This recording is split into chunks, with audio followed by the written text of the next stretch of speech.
Got 5 members. Should be.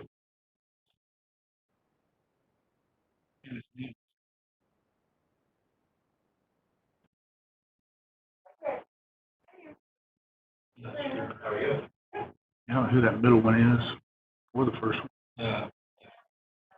Is it? Probably.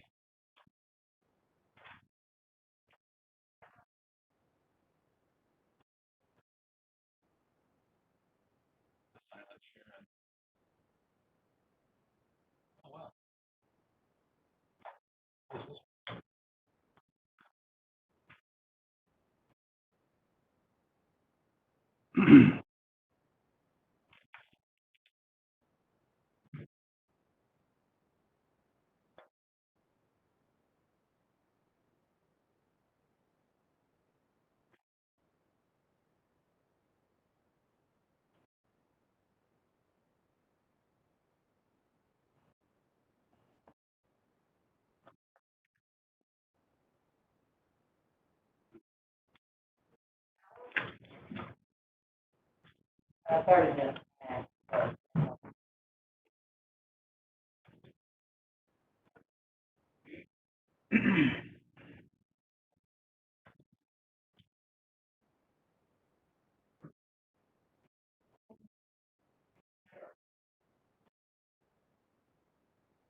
We can do that.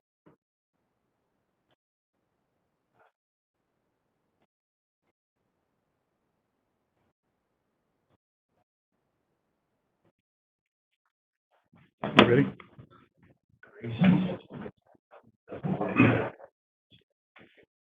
Good afternoon and welcome to Emergency Response Committee special meeting, Monday, April 27th. Notice the meeting was properly posted on April 20th, 2020. I'll do roll call. Mr. Matthews. Present. Mr. Blau. Mr. Taylor. Mr. Davidson. Yes. And Barnes is present. We do have a quorum. Item number 1, discussion of possible action to set date, time, and place. Meeting will reconvene in the event technical difficulties arise that cannot be corrected within a maximum of 30 minutes. April 28th at noon. Make a motion.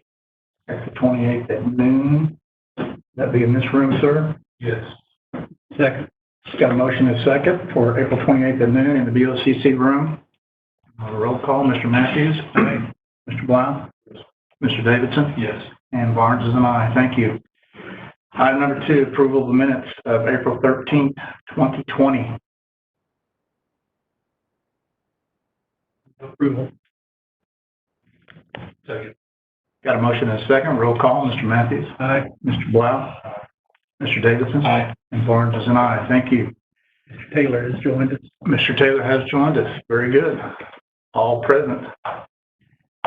Item number 3, discussion, review, and possible action regarding presentation from emergency management, health, and/or safety professionals. Have an updated report. And first statement would be an enhanced risk for severe thunderstorm activity tomorrow, Tuesday afternoon, strong potential for very large hail. So I'm sure nobody wants that. On coronavirus, persistence in our preventative measures, including limited travel and staying at home, is more important now than ever. President Trump's major disaster declaration, DR 4530 COVID-19, includes all states, and this is for public assistance category that provides funding for emergency protective measures and direct federal assistance for state and local governments as they respond to the COVID-19 emergency. Center for Disease Control specific guidance is recommendation to wear a cloth mask when around other people, excuse me, and to help reduce potential spread factors. And they also recommend all organizations to continue implementation and use of business continuity of operations planning. Oklahoma is currently still under a state of emergency declaration from March 5th and a health emergency declaration from April 2nd. Those are gubernatorial declarations. Oklahoma County has registered for CARES Act stimulus funding, and this is a funding stream that is separate from the specific disaster declaration related funding. Mayor Holt of Oklahoma City has announced that shelter-in-place guidance is in place through April 30th, and City of Tulsa and Norman are also in the same situation through April 30th. State of Oklahoma, 3,280 positive test results with 197 virus-related deaths. 95% of those fatalities are 50 years of age and older, and 2/3 of fatalities had at least one previous chronic condition. And the largest numbers are in Oklahoma County with 29, Tulsa County with 28, Cleveland County with 27, and they are still reporting 84 seasonal flu deaths since September 1st of 2019.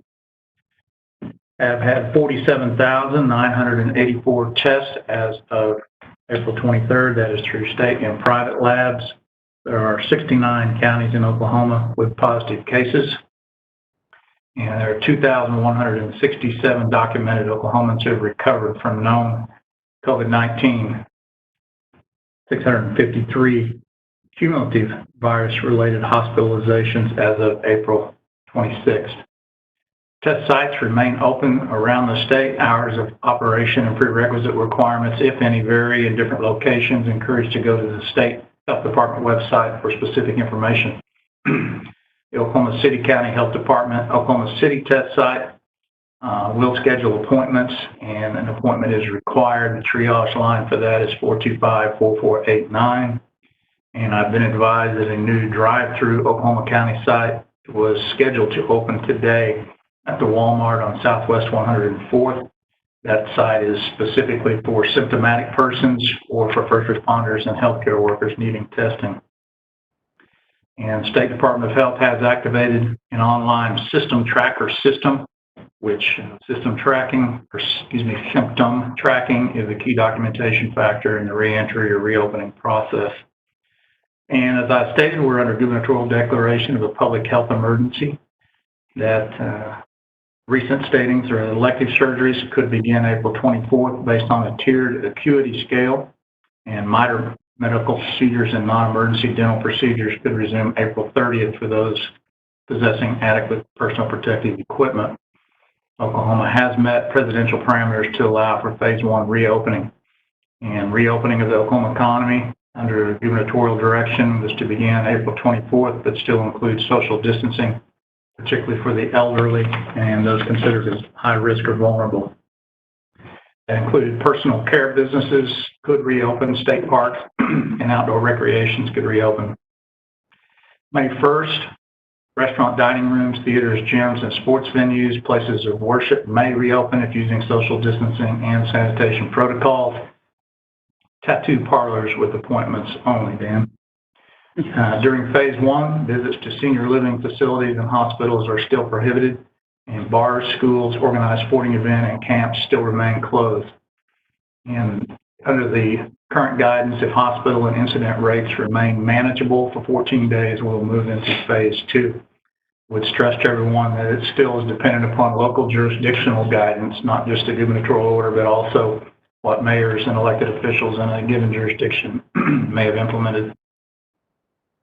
Projected peak for Oklahoma has passed for a graphic depiction provided by the Institute for Health Metrics and Evaluation, and those projections still include full social distancing through the end of May. Jurisdictions receiving positive case addresses and apparently a patient name has to protect first responders. No additional personal information is provided. That is usually going through the local 911 PSAP, or public safety answering point. There are still members of the Oklahoma National Guard on deployment with several missions, primarily medical related, and assistance in processing requests and distribution at the Strategic National Stockpile site. And latest information I've seen through State Health Department on correctional facilities are 19 staff members and 5 inmates have tested positive. In Oklahoma County specific, 703 positive cases with 29 fatalities and 481 indicated as being recovered, still indicating 22 positive cases at Tinker Air Force Base total. Those are cumulative cases. And restricted visitor guidance is in place, and revisions in the available gates remains in place as well. Information hotlines, the Oklahoma City County Health Department Nurse Hotline can be reached at 425-4489, and the state 24-hour hotline at 877-215-8336. And shelter operations are continuing in several venues and locations.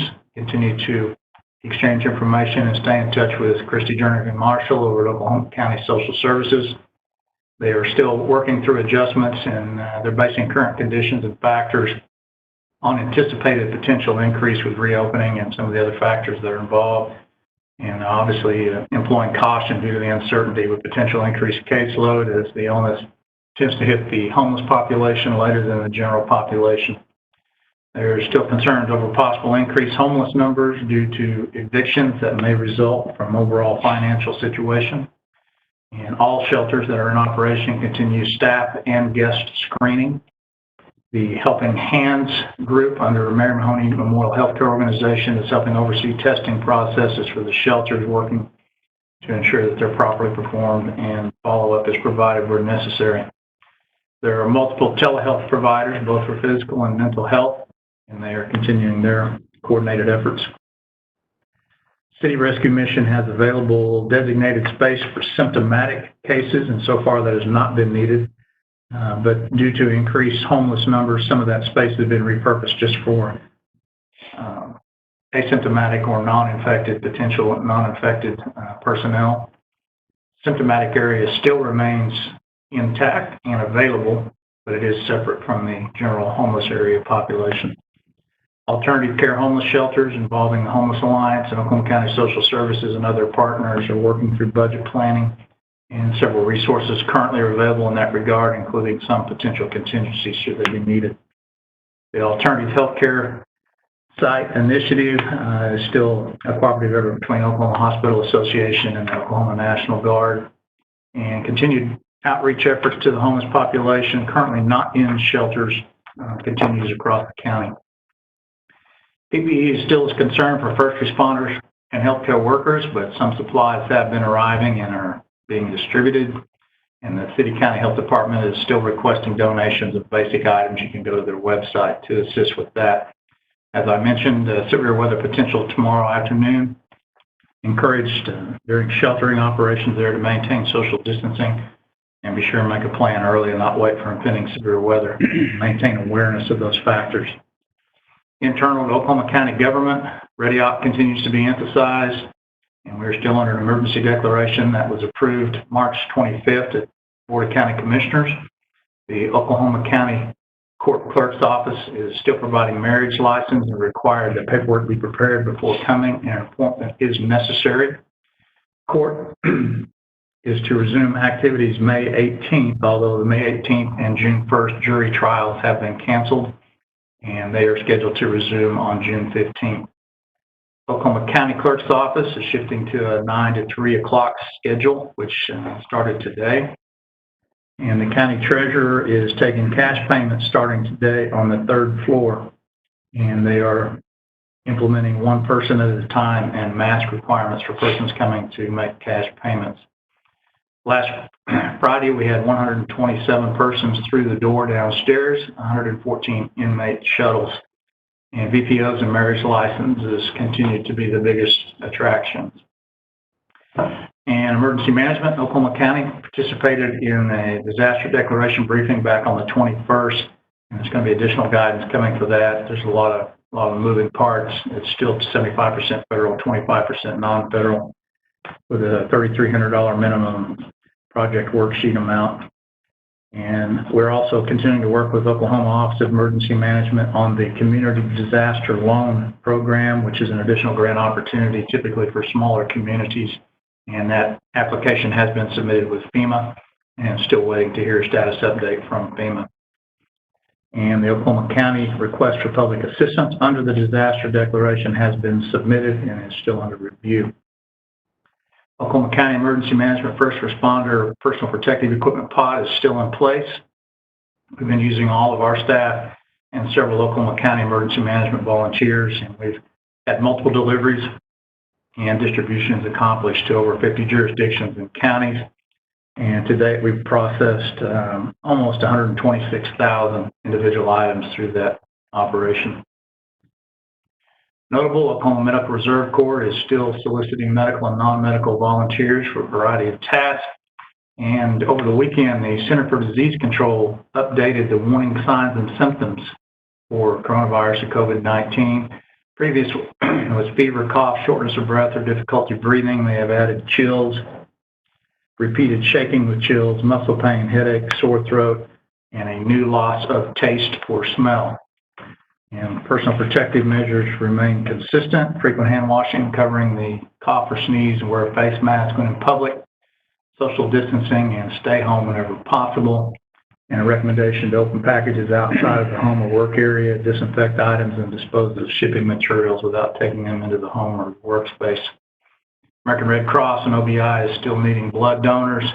And as we continue to emphasize every meeting, false information continues. We encourage you to avoid social media reports and information sources unless they are known to be credible.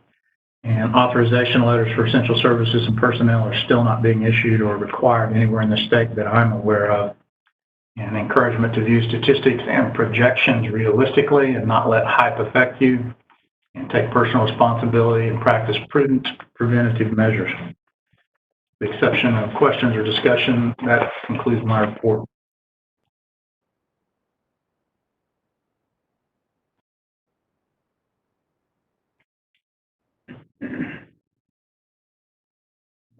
Report, I guess. Got a motion? Do I hear a second? Second. Motion and second. Roll call. Mr. Matthews. Aye. Mr. Blau. Mr. Taylor. Aye. Mr. Davidson. Aye. And Mr. Barnes is an aye. Thank you. Item number 4, discussion, review, and possible action regarding presentation from BOCC departments. Any BOCC departments care to make a report? Yes, sir. Good afternoon. Mr. Grant, thank you for being here. Thank you. I just want to just give a brief update, just reiterate, we continue to remain open. We continue to operate as I've reported to this committee previously during this time. The main thing I wanted to make sure you know is because we've remained open, because we've continued to work, because we haven't stopped doing what we normally do, any type of reintegration process or opening back up the county or the building or however it is will be pretty seamless for us because, like I said, we haven't stopped doing what we've done previously other than working smaller rotating shifts close to everybody there. Obviously continue to watch this committee. Renee's here, so hopefully there'll be an update from her on what's happening there and just kind of watching what everybody else is doing to somewhat dictate what will happen to us.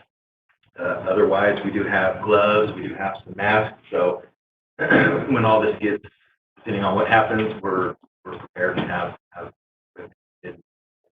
people there as we have been. That's it. Any questions, Mr. Grant? One question, Beth. Give us an update on the drug testing facility and how that's working since they've made the changes. So what I've noticed is for the health and safety of our people, it's working quite well. And again, I don't know exactly what they're doing or the processes they're exactly using, but there is someone from the drug court lab on the first floor of ICB. It appears to be checking in those folks as they come in, and it looks like they're keeping them distant down there and moving them up to the fifth floor. I don't know if it's one at a time, a couple at a time, but our hallway comparatively to previously is clear. There's no cluttering. There's no groups of people in the hallway. So very thankful to the committee and appreciative for your guys' work. Thank you. Any other discussion from Mr. Billingsley? Any other BOCC departments wishing to provide updates or reports? Information received by anyone?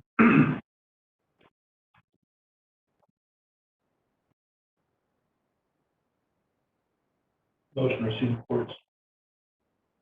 Got a motion? Do I hear a second? Second. Motion and second. And roll call, Mr. Matthews. Aye. Mr. Blau. Mr. Taylor. Aye. Mr. Davidson. Aye. Barnes is an aye. Thank you.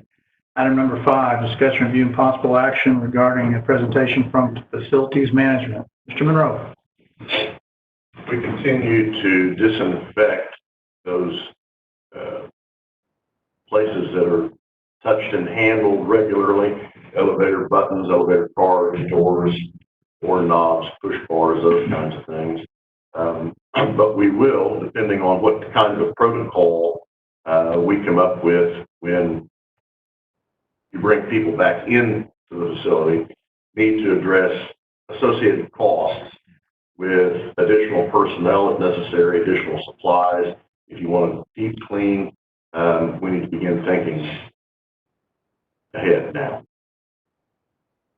Very good. so I can apply costs. Any questions, discussion from Mr. Monroe? So Heath, the foot things, we're looking for those to be installed before we They'll be really your crank up. they'll be your first weekend back. Okay, so that's next week.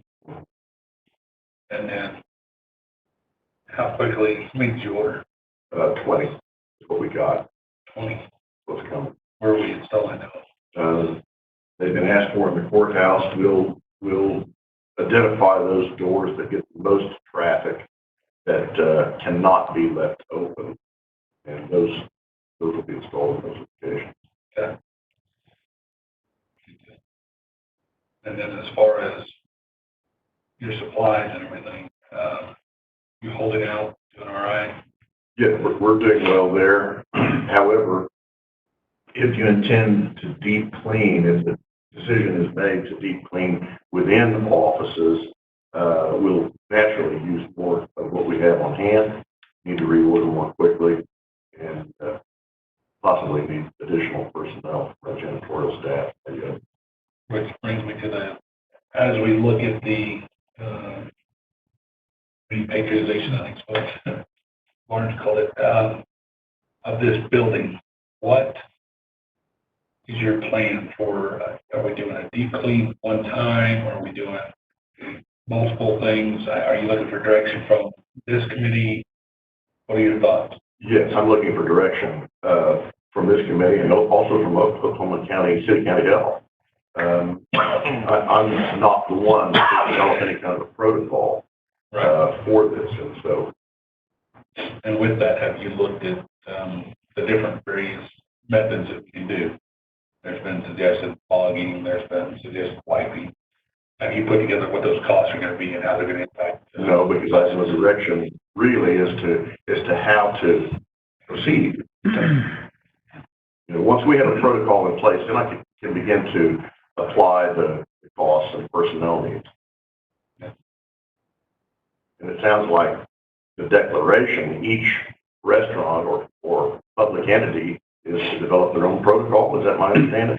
Yeah, and they're trying to point people towards City County Health and CDC guidance, which kind of, City County Health is deferring to CDC, so that's likely where the primary guidance will come from. Do we have any framework at this time from CDC? We've got broad framework. I've actually looked at some documents, presumably the other members of the committee have as well, and they are still broad and generic at this point, specific guidance. City County has started to roll some items out, but they continue to point to CDC. So specific guidance, to be honest with you, I think they're kind of hesitant, to be honest with you, and they're waiting on seeing how the rollout goes in other areas, and if there's a resurgence, if in fact things are successful or whatever, because the factors that are going to be evaluated for a true reentry, those are dynamic currently. Well, I hope planning on our part doesn't make us a part of any resurgence, with inviting so many people back down here. Right. Well, David, to that point, are we technically in phase one even at this point? Technically, from the state perspective, we are in phase one, but there are some confusing elements and some ambiguities, in my opinion, in that regard. So, and local guidance will still be the issue. and so, as you mentioned, the CDC and the White House, they're, Reopening America. Phase one appears to look very much like what we're doing today. Correct. They're still encouraging teleworking. They're still encouraging non-essential, to not have non-essential business travel. They're still encouraging that you would not have gatherings in excess of 10 people. Correct. So my hope is that when people hear we're reopening, it's not we're jumping to everyone's back in this building, which is, I think what Keith was saying, we don't contribute to some reemergence of increased cases. And so, you know, at the appropriate time, I have some concerns. I know Sure. at the last meeting, and maybe this is the time, at the last meeting, you know, we talked about, and we're still looking at June, I guess, the middle of June, before we have juries, and there's a plan in place for juries to start to come back into the building. But as you're mixing in however many people that is, and where they congregate with the number of employees that we're trying to reintegrate into the workforce, I'm greatly concerned of the congestion that we're going to have. Not only from that, but also just from people waiting to go to various offices to conduct business.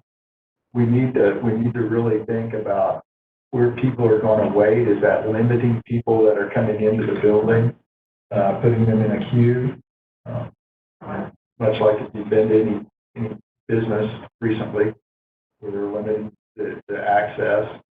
So I think we've got a lot to think about. But, you know, one of the things I'll put on the plates of everybody is we have talked in a security sense about using different entrances for our employees and the public, and this may be one of those instances where that is necessary.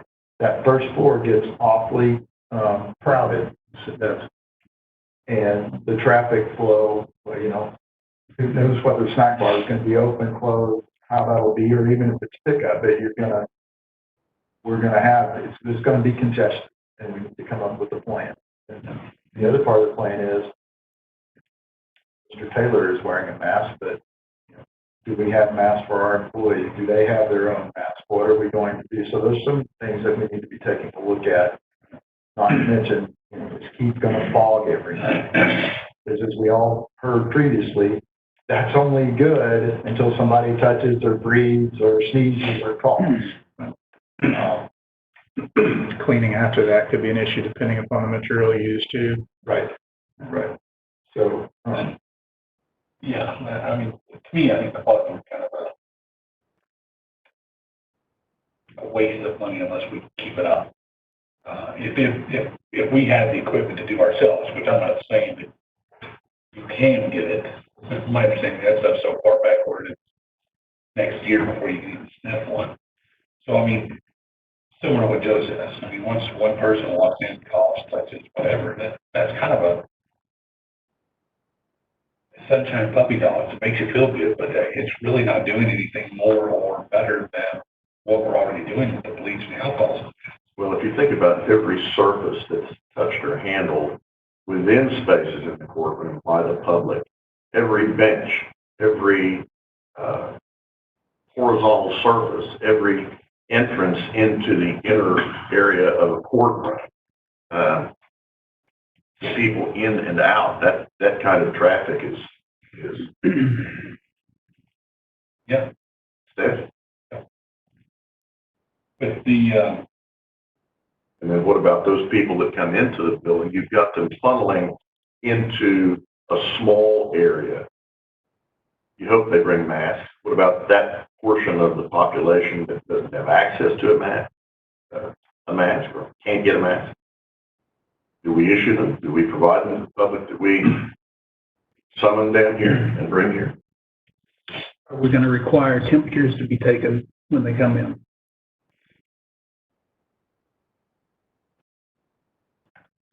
those are certainly things that this committee, I think, would address. If I'm correct me if I'm wrong, but some of your emails have kind of outlined some of this discussion.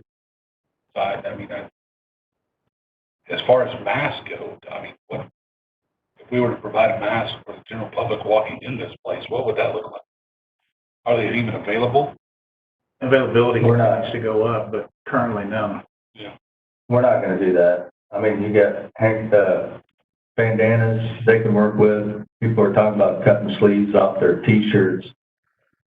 There's homemade remedies for that kind of stuff, but there's no need for us to do that. What about those people who don't want to do that come into the building, Yeah. who choose not to? Yeah. lots of dynamics for sure. And under, I don't like using this term, but under crisis communications guidelines, what you guys, if you have some kind of malfunction that you're having to communicate, that verbiage is critical to just come out with a message that says we're reopening. That's all some people are going to hear. You have to craft that message so that they understand there's limitations up front. It will be staged and phased. I feel we're behind the curve now. Waiting on applicable guidance from so-called health officials is a bit of a challenge. I agree. So with that, so we're not gonna, providing the general public masks, probably not a good idea, but as Joe said, where we, for our employees, are we gonna take the same, method that Mr. Taylor was talking about? Or are we gonna strongly suggest that our employees have them? I don't know if we can mandatory, but maybe we could, I don't know.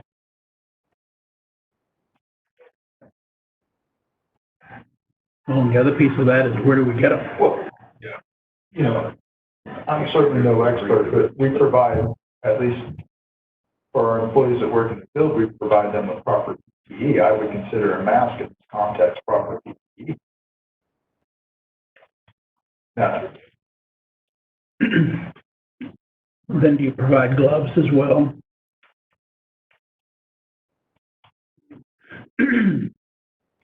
That's another piece of PPE that, right, part of the reason all of us today are able to sit here in part and not wear a mask is because there's limited traffic in this building. that's right, correct. Once this building begins to reopen, call me an idiot, but I'll be wearing a mask, right? I'm safer now because there's limited traffic in the building, but once the traffic goes back up, so, you know, those changing scenarios that David has talked quite a bit about. Gretchen just made a good point. There are some guidelines in place for some businesses that are scheduled to open online. So if we use a framework, at least begin. And that's what, I mean, that's what we're all looking at is a framework of guidelines. Right, restaurants, tables 6 feet apart, groups, I've heard, you know, no more than 4, but still you can't have a group of more than 10. So if we were a group going to lunch, 4 of us could be at a table, maybe the other 4, 6 feet apart. Yeah, so I think that's what we're looking at is those guidelines, guidance that is out there.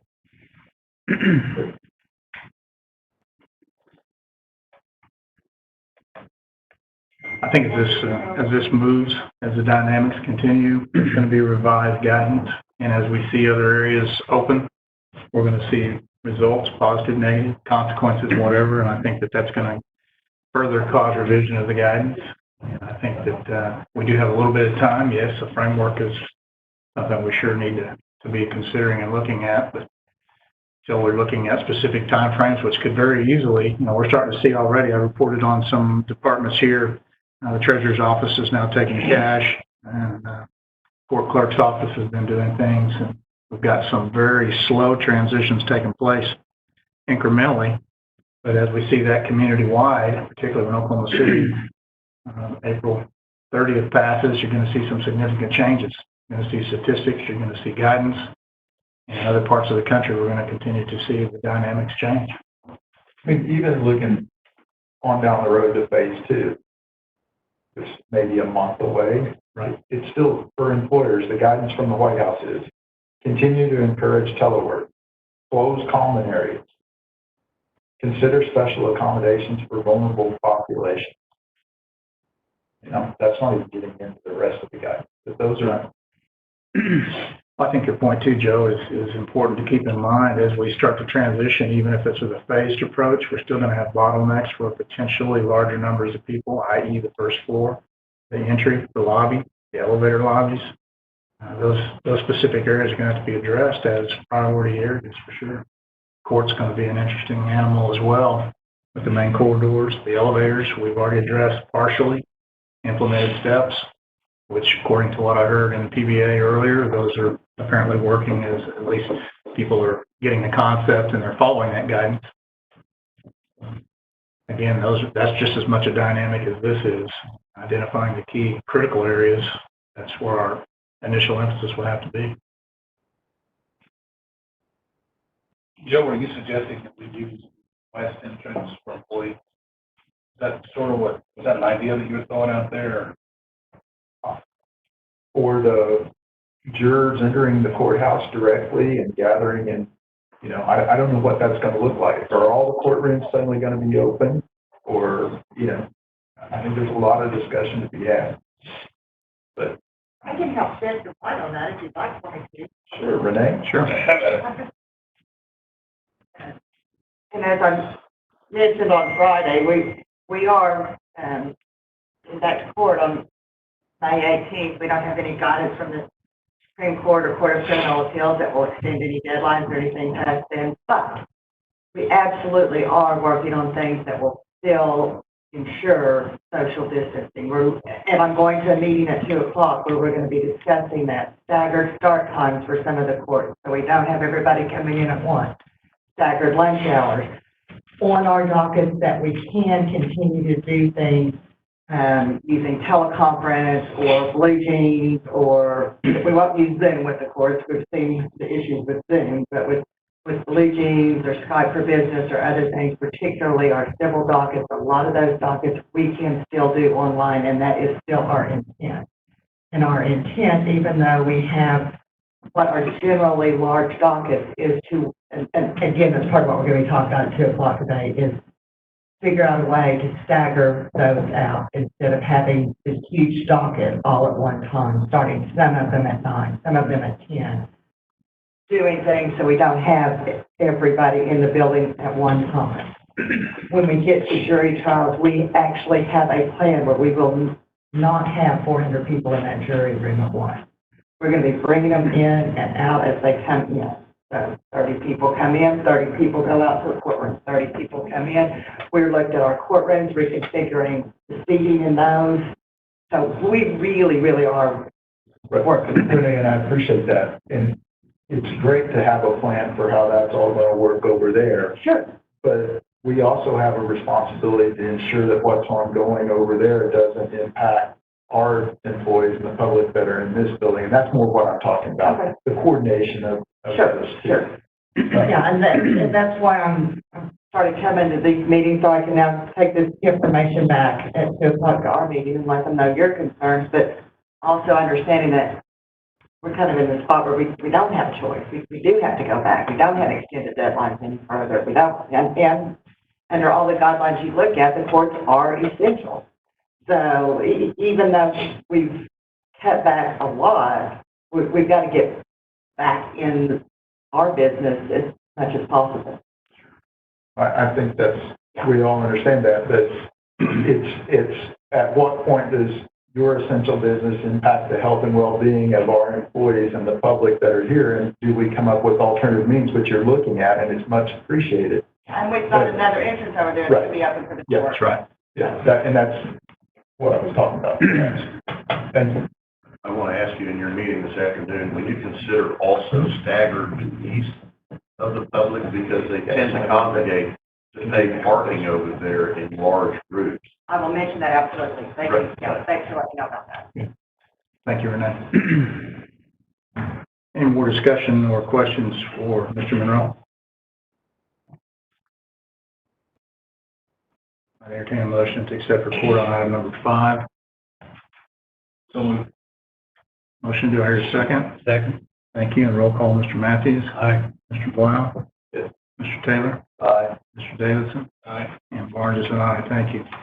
Item number 6, discussion, review, and possible action regarding presentations from Oklahoma County Clerk, Oklahoma County Court Clerk, Oklahoma County Treasurer, Oklahoma County Sheriff, Oklahoma County Assessor. Any personnel from their offices or any information from any of those offices that you need to share?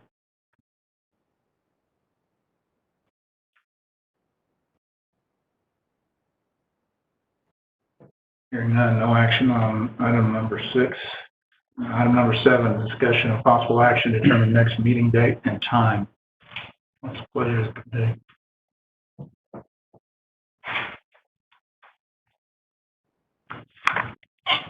Same time, same place channel. Monday, the next regular Monday, May 4th, And then noon on the 4th. in the same room. Yes. Is that a motion, Joe? So, I'll second Miles' motion.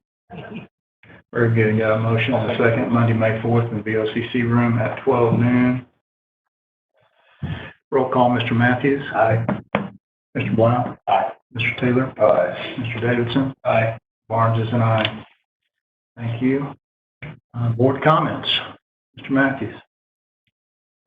No, thanks. Mr. Blount. Mr. Taylor. No, thanks. Mr. Davidson. No, thank you. And none from Barnes. Thank you.